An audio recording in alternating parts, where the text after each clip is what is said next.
Section 19(1)(a), Romanet 3 of the Act does state that in a public order dismissed by a court.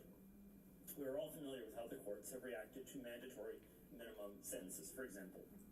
But the genius of this provision is that it destroys its victims in ways that can't be overturned by the courts, just as they weren't authorized by the courts. The prosecution is itself the punishment. By the time the person is cleared or assigned a nominal fine for what the court determines to be a minor offense, they are financially destroyed.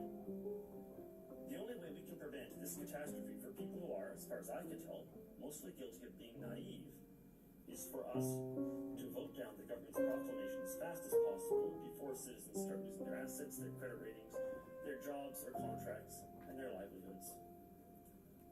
The problem to which I am drawing attention is part of a broader set of concerns which are brilliantly summed up in a paper released today by advocates for the rule of law. They write, quote, "Maintaining this declaration of emergency will endow the government of Canada with far-reaching powers and will set a dangerous precedent.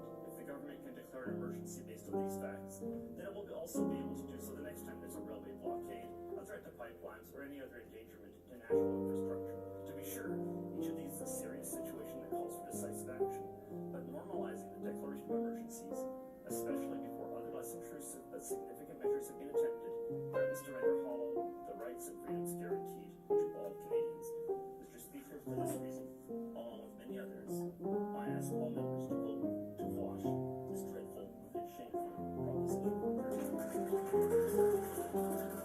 Questions and comments? Question volunteer, the Honourable Member for Bigger. Mr. Speaker, I appreciate the comments made by the Minister, and I really very much value if you would, pardon me? Oh, my apologies. Didn't quite get shut. Mr. Speaker, if I could start over there. What I was trying to get at was that we have a Conservative, Stephen Harper appointed senator, who used to be the chief of police for Ottawa. We also have Peter MacKay, a former conservative, strong conservative, in fact, leadership candidate, both of which have been very clear, saying that we should, in fact, be passing this legislation in favor of the legislation. Does the member have any thoughts in terms of why he believes those two individuals would have taken that position, given that the entire Conservative caucus has made the decision not to? The Honourable Member Leonard Frontenac, Kingston. Well, of course, they aren't the only Conservatives who are in favor of it. Premier Ford has been in favor of it. The same Premier Ford, a rival Conservative, his predecessor's Conservative leader from having a chance to elect office, the same Premier Ford who last year engaged in shutdowns where he made it unlawful to buy children's clothes and rain boots when you could buy garden gnomes. The same Premier Ford who invoked the notwithstanding clause so you could make a change to Toronto Council structure. I don't respect or admire many of the things he says, and I don't think I'm required to side with him or Premier MacKay against the Conservative premiers of Alberta, Saskatchewan, and Manitoba, all of whom think this shouldn't have gone in place, and two of whom are looking at, or at least one of whom is looking at, legal action to stop this terrible measure. Question commentaire, l'Honorable député de Jonquière. The Honourable Member for Jonquière. That's all. That's good. Thank you, Mr. Speaker. I sense that there are two positions to avoid. That of the Liberals, which is to hide their inaction by putting in place an overly strong legislative measure in terms of the situation we're in. And then there's the position of my colleague in his party, which justifies the contempt or the grudge bearing by some of the protesters. And perhaps they're trying to justify the actions of the protesters. Will my colleague denounce the fact that the protest went too far? The Honourable Member. There are certain actions of the protesters that were problematic.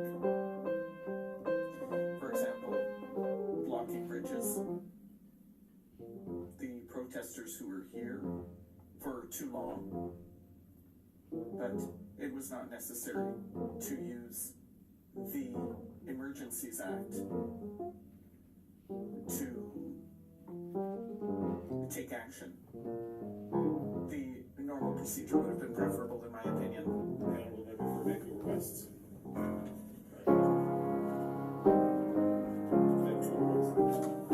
Sorry, do you mean Vancouver East? Oh, sorry, Vancouver East. I'm going the wrong direction. There you go. Yeah, no worries. Thank you very much. I thank the member for his comments.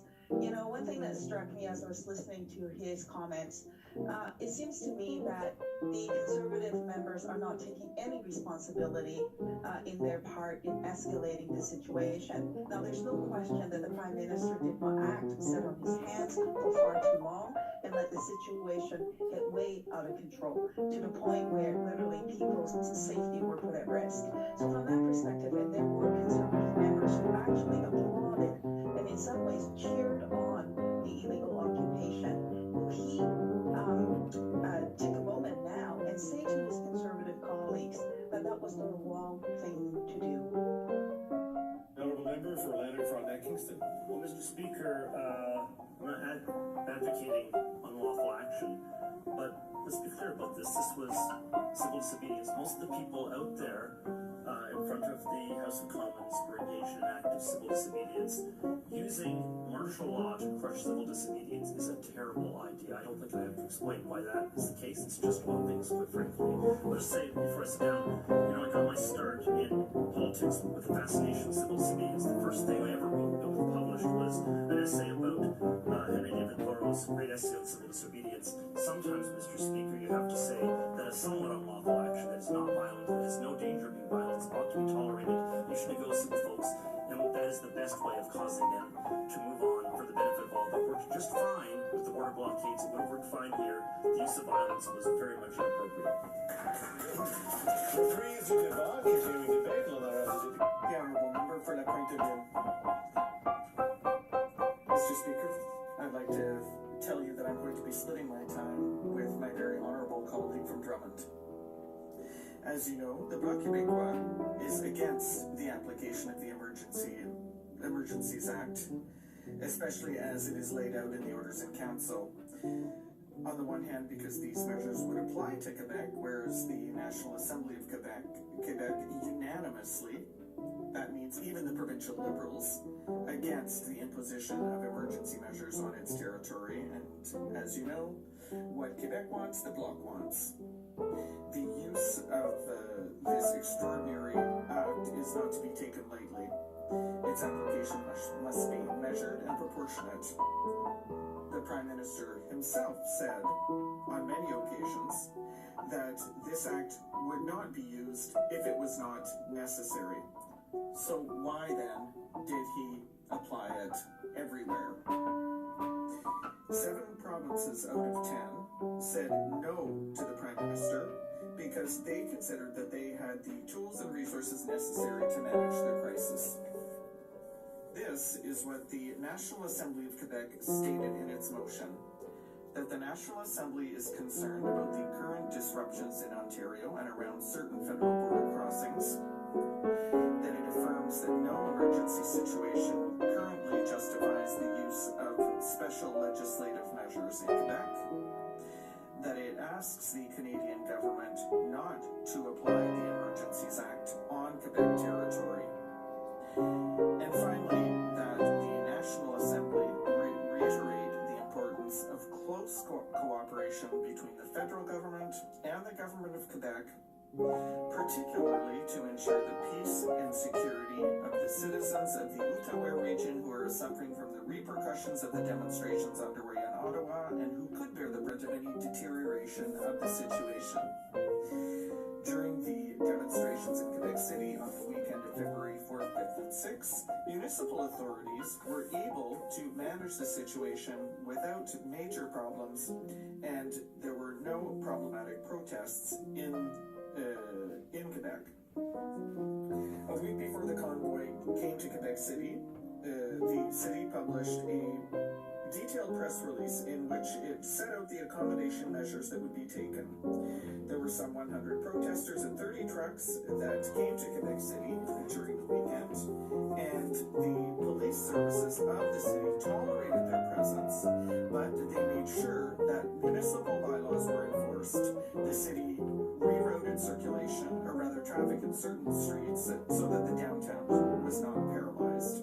Further to the manifestation, the Quebec City Police held a press briefing in which they said, "We consider that we have met our commitments stated before the beginning of the events," which was mainly to facilitate and protect the right to demonstrate in a legal and peaceful manner while preserving the safety of the demonstrators, road users, and the public domain, and citizens, in addition to enforcing the various laws and regulations. So the Liberal Prime Minister could have exercised this type of leadership as soon as it became clear the Monday after the beginning of the protest that the truckers were not going to leave. But as soon as people came more and more to come and said that they were going to overthrow the government, I think that the government could have taken measures that were much more preventive and much more forceful. But the Prime Minister decided to wait. The convoy became larger and larger. Protesters dug in with hot tubs, bouncy castles, a wooden shelter in front of City Hall, and so forth. And because the Prime Minister refused to act, he simply, it was a type of domino effect across the country and other continents because of this convoy. The Liberal government seemed always to be one step behind. It only started being concerned about this situation after about Ambassador Bridge, after having received a call from the White House to come back to Ottawa. The Liberal government waited till the Ottawa police contacted it before reacting, and it did nothing to clear up the parliamentary precinct. And it even dragged its feet when the city of Ottawa asked for reinforcements.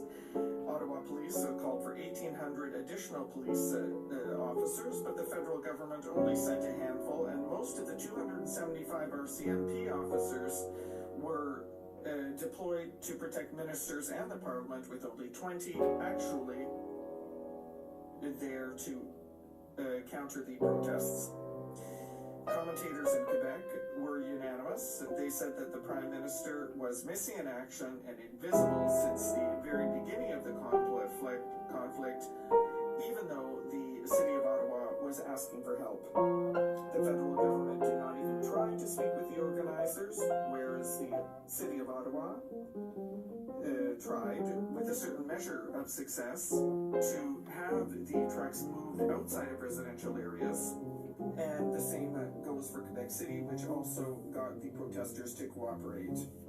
So instead of even considering this option, the Prime Minister continued to criticize the protesters, to shake his finger at them, and to conflate certain things. The Liberal member for Louisville spoke out. He decried this lack of dialogue and the fact that it was being used to play politics, and therefore, in terms of public safety, the government has not proven that it took measures first before going straight to the Emergencies Act. The only reason we're here debating the Emergencies Act is because the Liberal government dragged its feet. We could sum up the situation as follows. The federal government didn't search for any other options. It didn't know what to do, so it went straight to invoking the Emergencies Act, whereas most of the occupations, the blockades, have been dismantled. Mr. Speaker, practically all the blockades were about to be lifted when the federal government invoked the Emergencies Act. And that proves that it was not at all necessary to invoke the act, and it proves that the authorities had all the tools that they needed. For example, if you look at Ambassador Bridge, Fort Erie, Sarnia, Emerson, Coots, everything was already practically cleared up. The Prime Minister explained in the House and in the documents annexed to the motion that he was worried that other blockades would be put up in Canada due to the influence of social media. Mr. Speaker, this type of act should not be applied just in case. It needs to be applied when a situation is real or imminent. And we might even think that in these circumstances, the federal government is simply throwing oil on the fire, because this would allow its most extreme opponents to say that it was a dictatorship. And with the current dismantling of the Ottawa blockade, and I have to thank the work and professionalism of the police forces for that, we were able to, it was clear that it was due to a very effective cooperation among police forces. And this could have been done without the application of the Emergencies Act.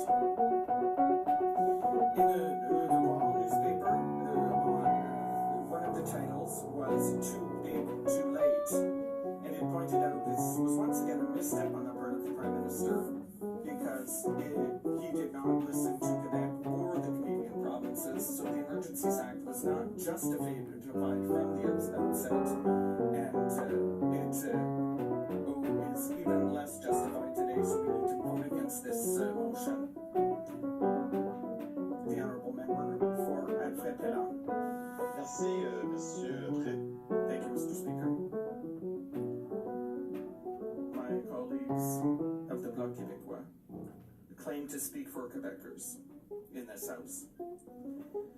Surveys published this morning show that 67% of Quebecers support the Emergencies Act, and 55% of Bloc supporters also support it. My question for my colleague is, has he forgotten who he represents in this House? Thank you, Mr. Speaker. The Honourable Member for La Pointe de l'Île. Mr. Speaker, number one, that was a survey with a sample of some 300 people, and in any case, what does my colleague think of the fact that the National Assembly of Quebec voted unanimously against the application of this act?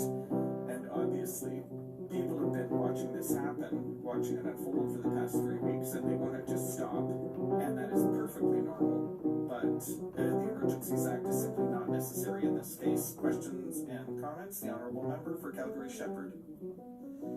What I liked about the speech given by my colleague from La Pointe de l'Île is he laid out a chronology that showed the lack of leadership on the part of the Prime Minister while he was hidden away in his cottage for 3 weeks, and when he emerged, it was simply to insult the people who came here to protest.